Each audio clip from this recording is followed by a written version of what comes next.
If you have not already installed the panel support brackets, you must now attach them to all posts at the proper height described earlier.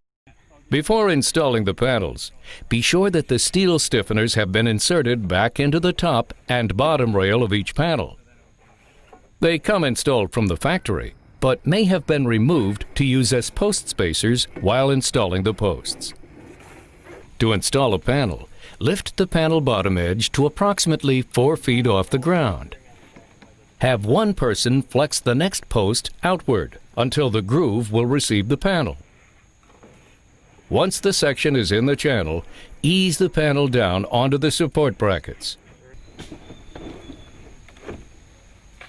There is no front or back to Ashland panels. Be sure, however, that they are installed with the end containing the access cap to the bottom.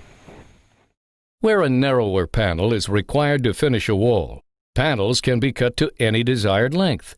Remove the spacer that was previously cut to length.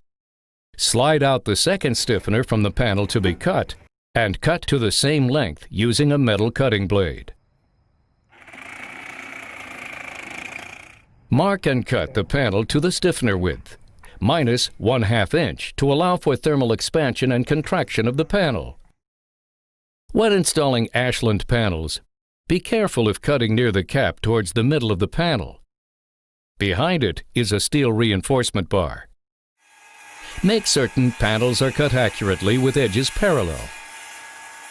With long panels, such as the 6-foot panel, it may be helpful to make 2 cuts, the first wider than needed, so that during your second cut, you can have more control over the saw to make a straight cut.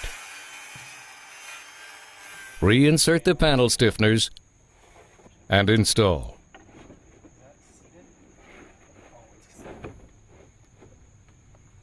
Panels must be attached to all gate posts, end posts, and corner posts because they could conceivably become disengaged from the post because of the shallower groove. Drive a number 14 hex washer head 3-inch self-tapping screw into the panel. All other panels do not have to be attached to posts. To prevent unauthorized removal, however, you can drive 1 fastener per panel through the panel edge into the post. Never attach both ends of the panel to posts, as this would restrict the polyethylene's slight expansion and contraction as the temperature changes. If a cut panel is used with an end, corner, or gate post, use the factory edge for attachment to the post. Next, install caps over the posts.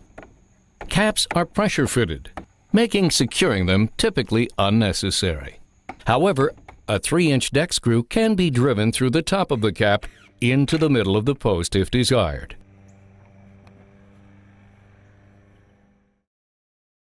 This training video looks at the PTA 1000 roller support stand from Bosch.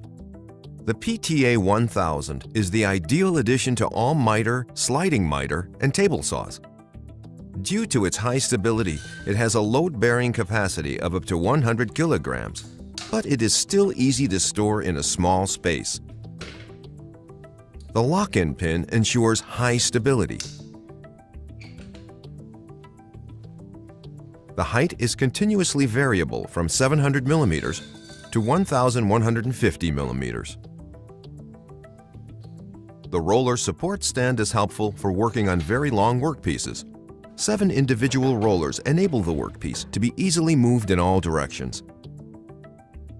An integrated cylinder enables it to be easily moved in one direction. Now have fun with the PTA 1000 roller support stand from Bosch.